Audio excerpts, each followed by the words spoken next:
I want to talk about one other extraordinary story this week, though, and for anyone who's been following the news, I'm sure that image of Donald Trump's mugshot will be seared into your eyeballs.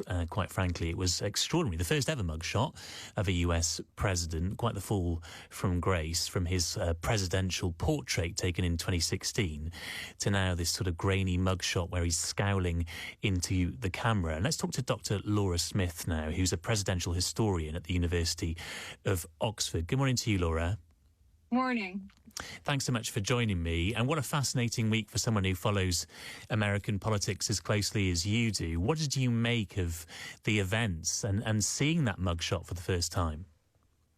Yeah, I mean, I think that this case in Georgia is really the biggest threat to Donald Trump, to be honest with you. It's obviously a state case, one of the two state cases, the first one being the New York one. But it's really a big threat because he can't be pardoned from it. He can't be pardoned himself. He can't have another Republican president if there were one pardon him. And even the governor of Georgia can't pardon him. So it really does represent a huge threat if he were to be convicted.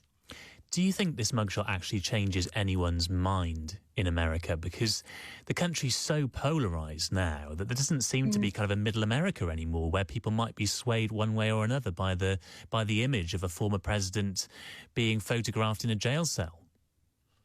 Absolutely. I think if there ever was a silent majority, it is very, very silent and almost obscure completely.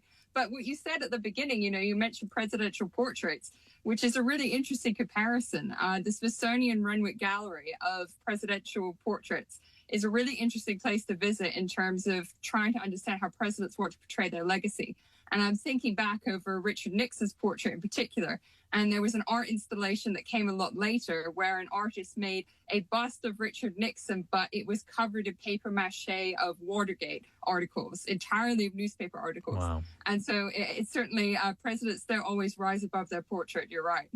What do you think will happen with all of this? I mean, I appreciate you're a historian. You look backwards rather than necessarily looking forwards. But do you think President Trump will win another term? I do try and look at the past and try and sort of glean to any light that we can from it. Absolutely. But I'm not a betting person. I never have been. But I was certainly surprised, as most of the world was, when he won in 2016. I think it would be very challenging for the reasons you spelled out. Everyone has a strong opinion on Trump now for him to win in 2024. But, crazier things have happened, right? Yeah, have crazier things happened as a historian? Has there ever been a president as, what's the word really, but, as eccentric as Donald Trump, as just extraordinary as Donald Trump has been, whether you interpret the word extraordinary in a positive or negative light? Yeah, no, I think that there have been presidents in the past who they're still controversial. They were controversial at the time. And if you're controversial at the time, you're pretty much going to remain controversial. I'm thinking, for example, of Donald Trump's, I'm not sure we could say hero, but he certainly puts up Andrew Jackson's portrait in the Oval Office when he was there. Andrew Jackson is certainly one of those very controversial figures. Already mentioned, Richard Nixon. And we have had two presidential candidates of third parties, albeit in the 20th century, who actually ran from jail. They were incarcerated. So it can be done. Crazy things do happen in American politics, for sure.